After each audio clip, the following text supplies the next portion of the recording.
வணக்கம் மக்களே. இப்போ இந்த பதிவு எதுக்காக அப்படின்னா, ப்ளவுஸில் வந்து டாட் வந்து எந்த மாதிரி பிடிக்கணும் அப்படிங்கிறதுக்காக. ஏற்கனவே நம்ம டாட் எப்படி பிடிக்கணும் அப்படிங்கிறத நம்ம பார்த்துருப்போம்.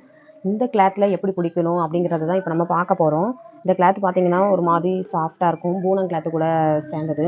இந்த துணி வந்து நம்ம லைனிங் கிளாத் மேலே போடும்போது வழுவி வழுவி போகும். இதில் நம்ம டாட் பிடிக்கும்போது என்ன ஆகும் அப்படின்னா, நம்ம டாட் பிடிச்சிருப்போம்னு நினைப்போம், ஆனால் டாட் வந்து கரெக்டாக 2 பீஸ்லேயுமே விழுந்திருக்காது, தனித்தனியாக தான் விழுந்திருக்கும். இன்னும் சில நேரம் பார்க்க போனால் இந்த மாதிரி நம்ம எடுக்கும்போது துணி வந்து கீழே, அந்த மெயின் பீஸ் வந்து கீழே இந்த மாதிரி விழுந்துடும். இதில் தான் இப்போ நம்ம டாட் எப்படி பிடிக்க போகிறோம் அப்படிங்கிறத பார்க்க போகிறோம். நான் வந்து எப்படி பிடிக்கணுங்கிறத நான் ஆல்ரெடி நம்ம மார்க் பண்ணி நான் வச்சுருக்கேன். இதை எப்படி திரும்ப ரிட்டன் மார்க் பண்ணுறது அப்படிங்கிறத இப்போ ரிட்டன் பார்க்க போகிறோம்.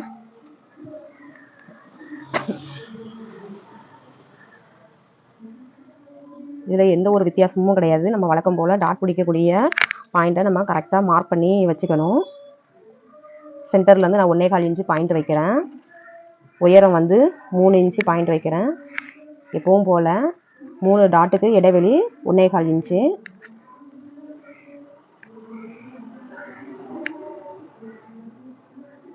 இதிலேருந்து நான் ஸ்ட்ரைட்டாக ஒரு கோடு போட்டுக்கிட்டேன். அதே மாதிரி இந்த சென்டரை கணக்கு பண்ணியும் நான் ஒரு ஸ்ட்ரைட்டாக ஒரு கோடு போட்டுக்கிட்டேன். இப்போது இந்த 2 டாட்டை கணக்கு பண்ணி தான் 3ஆவதாக ஒரு டாட் வந்து நம்ம இங்கே ஆம்கோல் சைட்லேருந்து பிடிப்போம். அந்த டாட்டுக்கிட்டையும் கரெக்டாக சென்டரை கணக்கு பண்ணி இந்த புள்ளியை நான் வச்சுருக்கேன். வச்சுட்டு திரும்ப இதுலேருந்து ஒரு ஸ்ட்ரைட்டாக நான் ஒரு கோடு போட்டுக்கிட்டேன். ஃபஸ்ட்டு நார்மலாக நம்ம இந்த மாதிரி டாட்டு பிடிக்கிறதுக்கு முன்னாடி இந்த துணி வழுவி போகாமல் இருக்கணும் அப்படின்னா, இப்போ நம்ம கோடு போட்டு வச்சுருக்கோம் இல்லையா, இந்த இடத்துலலாம் நம்ம சும்மா நார்மலாக ரஃப்பாக ஒரு தையல் போடணும். இப்போ ரஃப்பாக தையல் போடும்போது நமக்கு துணி வந்து அங்கங்கே நழுவி போகாது, அதே மாதிரி லூஸ் அடிக்காது. நமக்கு திரும்ப ரிட்டன் டாட் பிடிக்கிறதுக்கும் ஈஸியாக இருக்கும். நமக்கு எப்போவுமே இந்த ஆம்கோல் சைடு தான் லூஸ் அடிக்கும். இதில் வந்து நம்ம இந்த லைனிங் பீஸில் டாட் இருக்கும். பார்க்க போனீங்கன்னா இங்கே மெயின் பீஸில் வந்து டாட் வந்து இருக்காது, பிடிச்ச மாதிரியே இருக்காது. ஃப்ரண்ட்டில் வந்து இந்த இடம்லாம் லூஸ் அடிக்கும். ப்ளவுஸ் வந்து எல்லாம் ஸ்டிச் பண்ணதுக்கப்புறமேட்டு இந்த இடத்துல மட்டும் லூஸ் அடிக்கும். இந்த இடத்துல மேக்ஸிமம் நமக்கு இந்த இடத்துல எங்கேயும் நமக்கு டாட் வந்து ஒழுங்காக நம்ம தைக்கல அப்படின்னாலுமே துணி வந்து லைனிங் பீஸை விடையும் ஃப்ரண்ட்டில் இருக்கக்கூடிய பார்ட் வந்து ரொம்பவே லூஸாக இருக்கும். இதை எப்படி சரி செய்யணும் அப்படின்னா, நம்ம இப்போ இந்த கோடு போட்டு வச்சுருக்கோம் இல்லையா, இந்த கோடு போட்டு வச்சுருக்கிற இடத்துல ரஃப்பாக ஒரு தையல் போடணும்.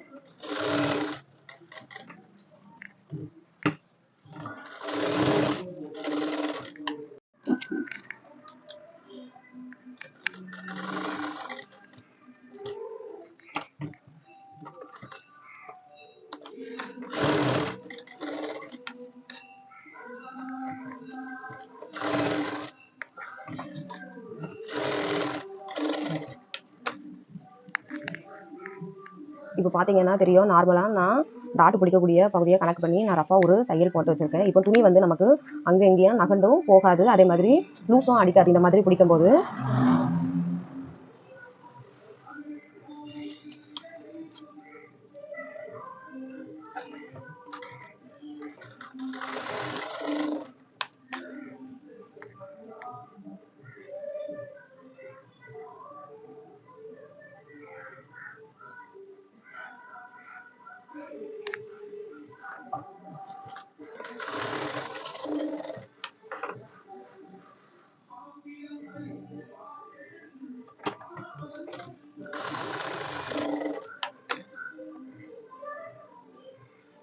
இது பார்த்தீங்களா, நமக்கு இந்த மாதிரி டாட் பிடிக்கும்போது மெயின் கிளாத் வந்து எங்கேயுமே லூஸ் அடிக்கலை, பார்க்குறதுக்கும் நல்லா இருக்குது.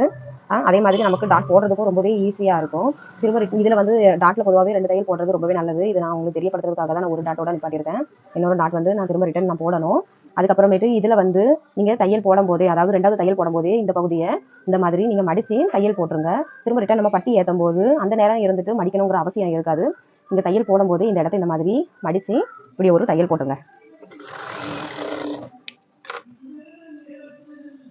அவ்வளோதான், டாட் பிடிச்சாச்சு. நீங்களும் ஒரு முறை இந்த மாதிரி ட்ரை பண்ணி பாருங்கள். தேங்க்யூ.